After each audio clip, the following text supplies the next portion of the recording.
June তাৰিখৰ দিনা Boeing কোম্পানীৰ এখন এৰোপ্লেন ভাৰতবৰ্ষৰ আহমেদাবাদ চহৰৰ পৰা লণ্ডনলৈ উৰা মাৰিবলৈ লওঁতে এতিয়াকৈ এই প্লেনখন কেনেকৈ ধ্বংস হ'ল এই সম্পৰ্কে বিভিন্ন ধৰণৰ পৰীক্ষা নিৰীক্ষা চলি আছে তাৰ ব্লেক বক্স আৰু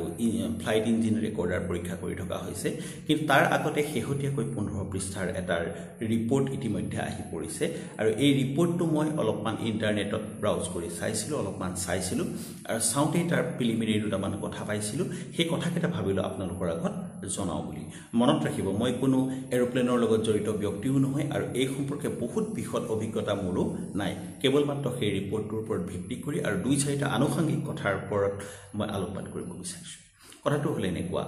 যিখন ফ্লাইট বয়িং কোম্পানীৰ ফ্লাইট ভাৰতবৰ্ষৰ আহমেদাবাদ চহৰৰ পৰা লণ্ডনলৈ উৰা মাৰিছিল তাত দুজন পাইলট আছিল এজন আছিল প্ৰধান পাইলট আৰু আনজন হ'ল কো পাইলট অৰ্থাৎ দুজন পাইলটে প্লেনখন নিয়ন্ত্ৰণ কৰি আছিল তাৰে এজনে প্লেনখনৰ পোনপটীয়া নিয়ন্ত্ৰণ কৰিছিল আৰু আনজনে মনিটৰ কৰি গৈছিল উৰণৰ কেই ছেকেণ্ডমানৰ পিছতেই প্লেনখনৰ দুইটা ইঞ্জিন ফ্লেম আউট হয় অৰ্থাৎ ইঞ্জিনত জুই জ্বলে আৰু তাৰ ফলস্বৰূপে কি হয় দুইজন পাইলটে চিন্তিত হৈ পৰে আৰু তেওঁলোকে তেনেকুৱা সময়তে তেওঁলোকে পৰীক্ষা নিৰীক্ষা কৰি দেখা পায় যে ফ্লাইটৰ যিটো ফুয়েল দিয়া অৰ্থাৎ ইঞ্জিনলৈ তেল পঠিওৱাৰ যিটো ব্যৱস্থা আছে দুটা সুইচ আছে সুইচকেইটা ইতিমধ্যে বন্ধ আছে গতিকে এজন পাইলটে আনজন পাইলটক সোধে যে সুইচটো তুমি কিয় বন্ধ কৰিলা আৰু আনজন পাইলটে উত্তৰটো দিয়ে যে তেওঁ কোনো কাৰণতে সুইচ বন্ধ কৰা নাই এতিয়া এটা বেলেগ কথা কওঁ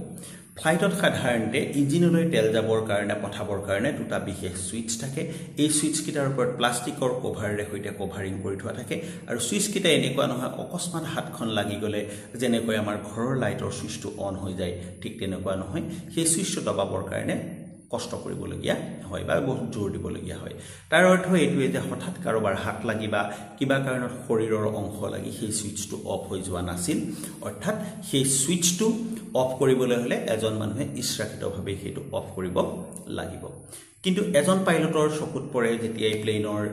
ইঞ্জিনৰ ক্ষেত্ৰত কিছুমান সমস্যাই দেখা দিয়ে লগে লগে তেওঁ আনজন পাইলটক সোধে যে সুইচটো কিয় বন্ধ কৰিলা তেতিয়া আনজন পাইলটে কয় যে মই এই সুইচটো বন্ধ কৰা নাই গতিকে এইটো কথাই প্ৰমাণ কৰে যে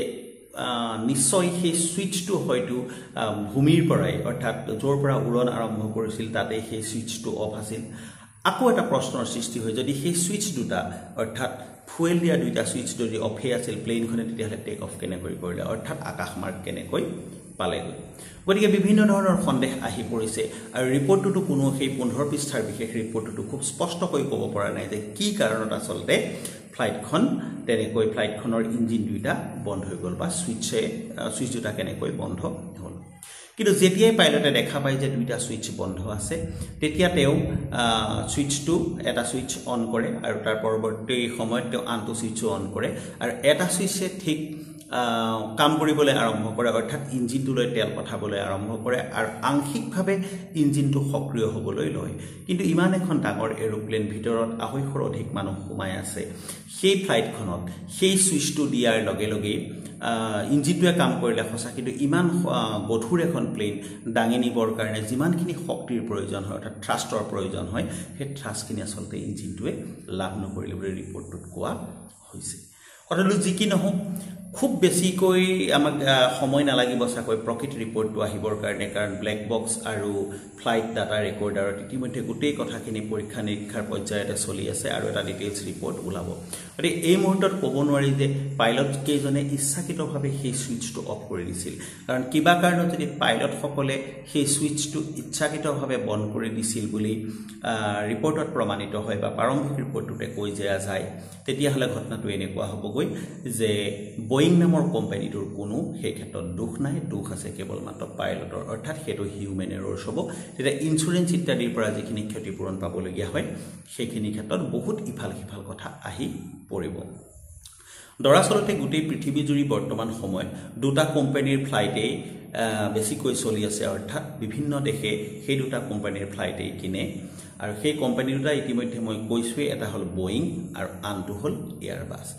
এতিয়া কথা হ'ল বোয়িং আৰু এয়াৰবাছ এই দুটা কোম্পানীৰ বাহিৰে আন এৰোপ্লেন বিক্ৰী কৰা কোম্পানী বা এৰোপ্লেন নিৰ্মাণ কৰা কোম্পানী নাই নেকি তেনেকুৱা কোম্পানী আসলতে নথকা নহয় বহুকেইটা কোম্পানী এতিয়াও আছে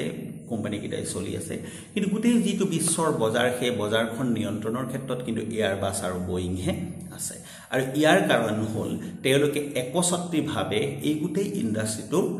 যি ক্ৰয় বিক্ৰয় হেতু নিয়ন্ত্ৰণ কৰি ৰাখিছে এনেকুৱা এটা তথ্য এটা সময়ত পঢ়িবলৈ পাইছিলোঁ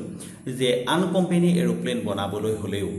বোয়িং আৰু এয়াৰবাছক দায়িত্ব দিয়া হয় সেইখন আসলতে চলাবৰ কাৰণে উপযুক্ত হয় নে নহয় বা নিৰাপত্তাজনিত কাৰণত উপযুক্ত হয় নে নহয় বোয়িং আৰু এয়াৰবাছে কৌশল কৰি তাৰ কিবা এটা খুঁত উলিয়াই আৰু উলিয়াই তাৰ পৰা ৰিপৰ্ট সাবমিট কৰে যে এইখন চলাব পৰা নাযাব কথাটো এনেকুৱা হৈছে নেকি যে আপোনাৰ এখন গেলামালৰ দোকান আছে আৰু বেলেগ এজন মানুহে গেলামালৰ দোকান খুলিবলৈ বিচাৰিছে আপোনাক খুলিব পাৰিবনে নোৱাৰে আপোনাৰ পৰা অনুমতি বিচৰা হ'ল আৰু তেতিয়া আপুনি কি দিব নেকি অনুমতি যে এখন গেলামালৰ দোকান খোলক বুলি কথাটো ঠিক তেনেকুৱা ধৰণেই হৈ আছে এয়াৰ ইণ্ডিয়াৰ আহমেদাবাদৰ যিটো বিমানৰ ট্ৰেজেডি হ'ল এই ট্ৰেজেডিটো ভাৰতবৰ্ষৰ এভিয়েশ্যন ইণ্ডাষ্ট্ৰীৰ এটা আটাইতকৈ ডাঙৰ ট্ৰেজেডিবোৰৰ ভিতৰত এটা আৰু ভৱিষ্যতে যিটো ৰিপৰ্ট ওলাবলগীয়া আছে অৰ্থাৎ ব্লেক বক্স আৰু ফ্লাইট ইঞ্জিন ৰেকৰ্ডাৰৰ ডিটেইলছ যিটো ৰিপৰ্ট ওলাবলৈ আছে তেতিয়া গোটেইখিনি কথা খুব ভালকৈ জানিব পৰা যাব সদ্যহতে 15 পৃষ্ঠাৰ যিটো ৰিপৰ্ট ওলাইছিল সেই ৰিপৰ্টটোৰ পৰা ইয়াকেই গম পোৱা গ'ল যে কোনো এখন স্পষ্ট ছবি সেই ৰিপৰ্টটো আমাক দিব পৰা নাই হয়তো সেই ফ্লাইটৰ ছুইচ কেইটা উৰণ আৰম্ভ কৰাৰ ঠাইতে অফ কৰা আছিল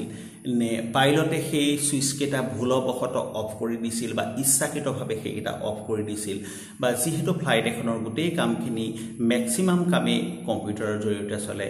অটোমেটিক চিষ্টেমে কেনেবাকৈ সেই ছুইচ কেইটা অফ কৰি দিছিল নেকি এই ৰিপৰ্ট পোৱা যাব কিছুদিনৰ পিছত so thank you very much please stay connected keep ৱাচিং my videos and don't forget to follow share and comment